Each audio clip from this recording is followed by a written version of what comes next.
What is so ancient only an internet veteran can remember? Counters on web pages. Playing pool in Yahoo chat rooms. I used to love that pool game on Yahoo. Wasted loads of time on that. Having to clean the gunk out of your trackball mouse with your fingernail. I'm so glad I don't have to boil eggs for the new mouse balls anymore. Really had to boil them a long time to get that good grey color and rubbery texture. I use the tip of mechanical pencil or the sharp tip of that geometry compass. SKRRT SKRRT SKRRT. There, that should be good. Now I can actually aim at the stormtroopers in GD Night Second. The anticipation you get installing games from a new PC Gamer magazine demo disc 1996. 98 feet were amazing years for games. Warning. Military software detected. Top secret clearance required. LMAO. So true, game companies actually start making themed installation screens since it was so long. And yeah, I still remember the excitement when I was installing The Sims 1, seeing those files file from one folder to another folder, the animation, and the bar slowly progressing. Reticulating splines.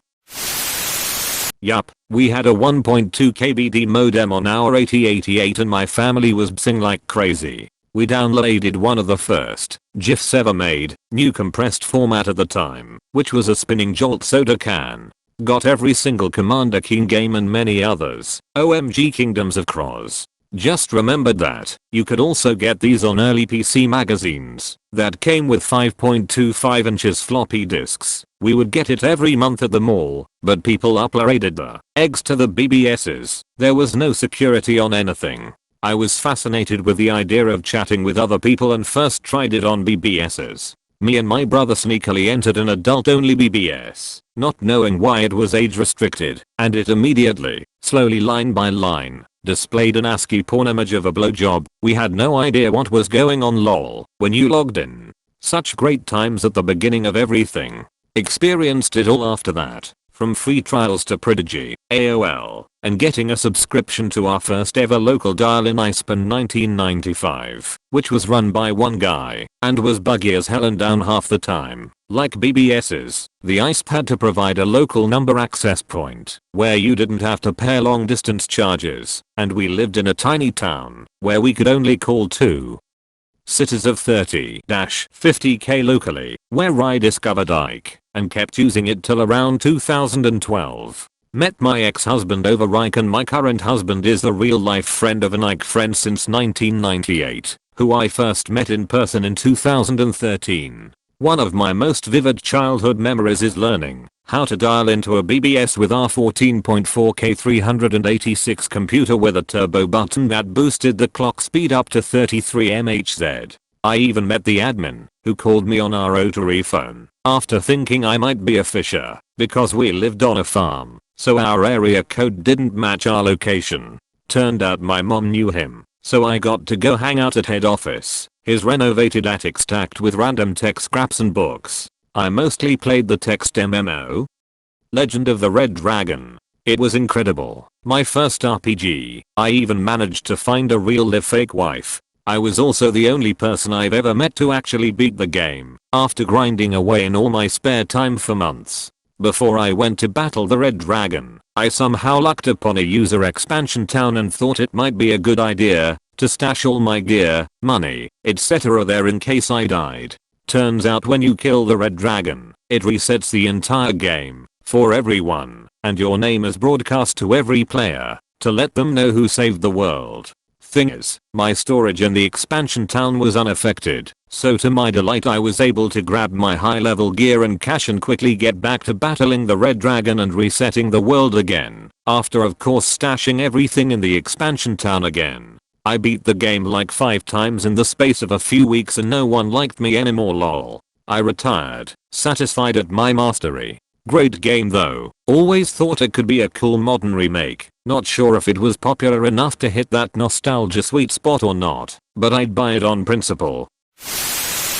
CDs that came in the mail containing 500 free hours from AOL. One of my sister's friends decorated their dorm with those. They stuck them on the ceiling and had enough to cover the whole thing. It was interesting decor. This sounds like some shit a tech startup would do in a breakout room.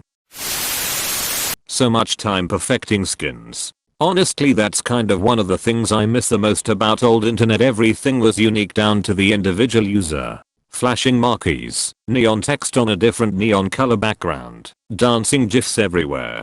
The entire internet had this cobbled together look like an old alley in Hong Kong. Now everything looks the same, like digital urban sprawl. Before, some kind of cyberpunk trailer park. Now, boring ass suburb with the world's most tight ass hoa. Haha, yes. I also think it's a bit of a generational thing.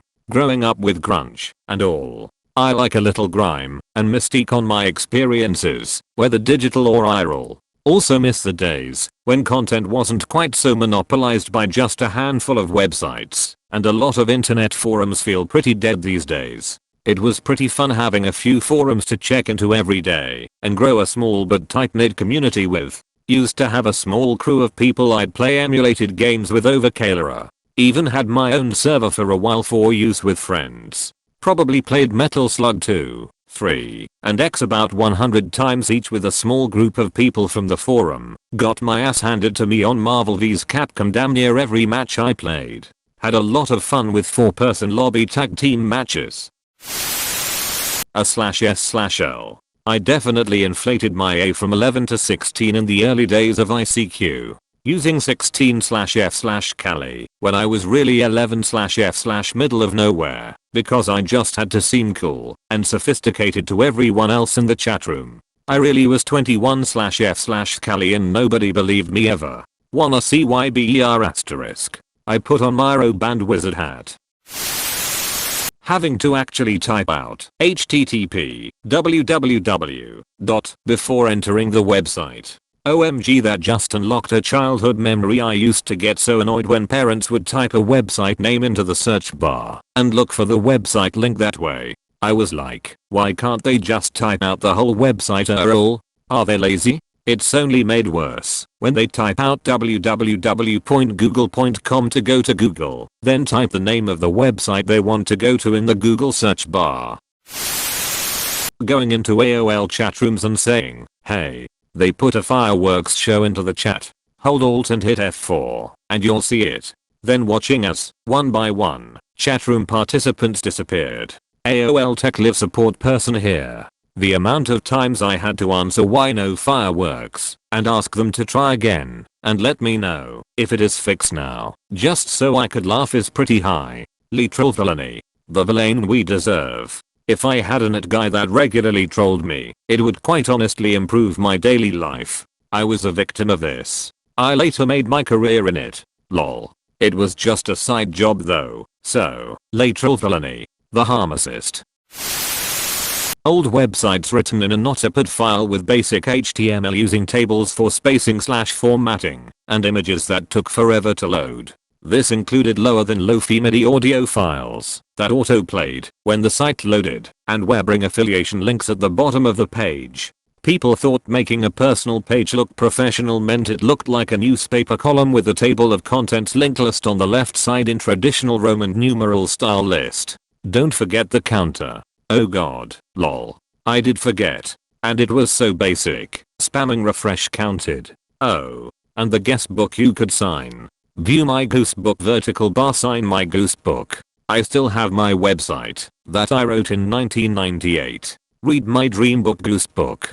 Sign my dream book. My website from 1998 was a Final Fantasy VII fan page, replete with my thoughts about the game and canon. When websites were made by people not mega corporations.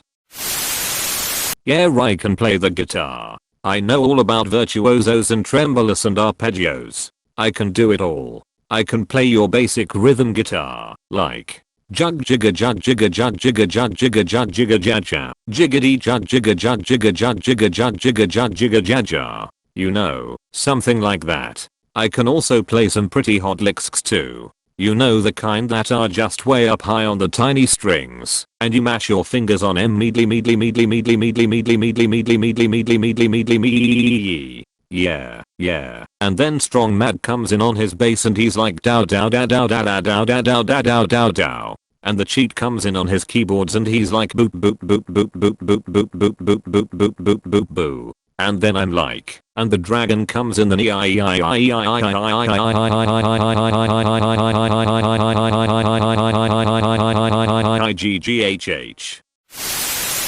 Ask Jeeves. I remember me and a friend using Ask Jeeves at school and thinking we had to type things in as questions. Second grade, our teacher polled the class what to ask Jeeves because we thought we only got one question.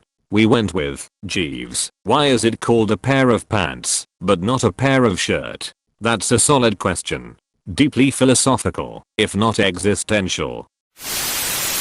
Downloading games and other software via ZMODEM. When I was in high school, early 1990s, I played a lot of Jack Nicklaus Golf. It had a really nice feature where you could design and then play your own courses. You could import and export courses and thus play the courses that your friends designed. I used dial-up access to share and find new courses, all uploaded and downloaded over ZMODEM protocol.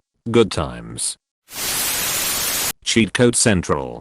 PlanetNamek.com. Bonsai Buddy. Back when there were only 2 funny videos on the internet, and one was a sheep running into the wall. Gajal.com. Madarkspointsmission.com. Airborne's World, and everybody complaining they stole content because they reposted and hosted, which is all anybody does nowadays. Ichiban website. Napster. That prank where the pop-ups run around your screen and double when you X out. Search engine spell checks trying to tell me it's spelled scissors. Bob Rub and Lil sees the whistle go woo woo woo. Typing faster than the computer could process and waiting for the letters to appear. There was a golden era of internet.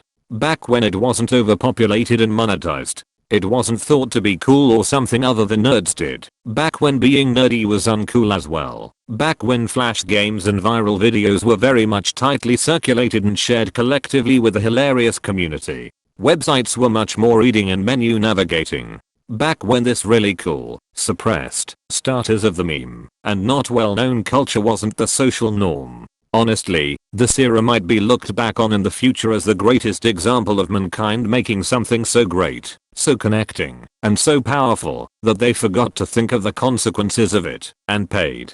Back when it started, it was much more pure content that was pushed by communities and not algorithms. It was looked at as a place to escape. Now it's filled with manipulation, causes mental disorders and depression, and had caused more divide than any war before it. We allowed it to become corrupted because of greed/political gains, or simply by allowing hate to dictate our lives. It's hard to say, but maybe one day it may lead us to such a dark place. One that is filled with such human indecency we can't come back from or recover as a species. Edit. I wanted to give my frame of reference because I thought it might be relevant. I come from a very unique age group. About the 40 to 30 year olds. I say this because we are the age group who were old enough to remember what it was like before the internet, and yet young enough to still have it in our teens. However, we understood it and its early stages better than the older generation. Almost to the point it was non-existent for them until after smartphones or more feature-like applications came out. I feel it gives us a unique perspective on how much it's changed us. One day, a lot of us will have thoughts in our later years on how the world used to be different. For so many reasons I couldn't begin to explain. If you think of it, there really can't be anything as revolutionary as the internet to witness at such a prime age. One day, everyone was just connected. We had limitless information and ways to always be informed. We really had it all at one point and never realized it. I don't miss the old internet. I'm almost 40. I distinctly remember wanting to learn more about computer science when I was in college and there being a dearth of info online.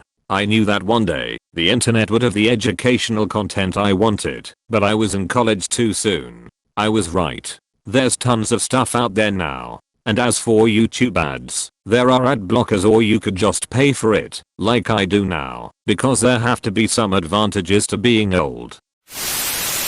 Golden ageism. Don't get trapped in the belief that everything was better back then. That's what our parents are doing. The internet didn't have high quality shit back then. It just reminds you of when you were a kid, which is nice. But it will always be a lens toward our culture, and it's created and destroyed so fast now. Hold on tight it. You want to be a witness, and don't even ask me how to be an influencer. Thank you for watching. I appreciate your comments and views. Let me know what I should make a video about next. I'm just getting started, so a like and subscribe goes a long way and makes you a true OG. See you next time.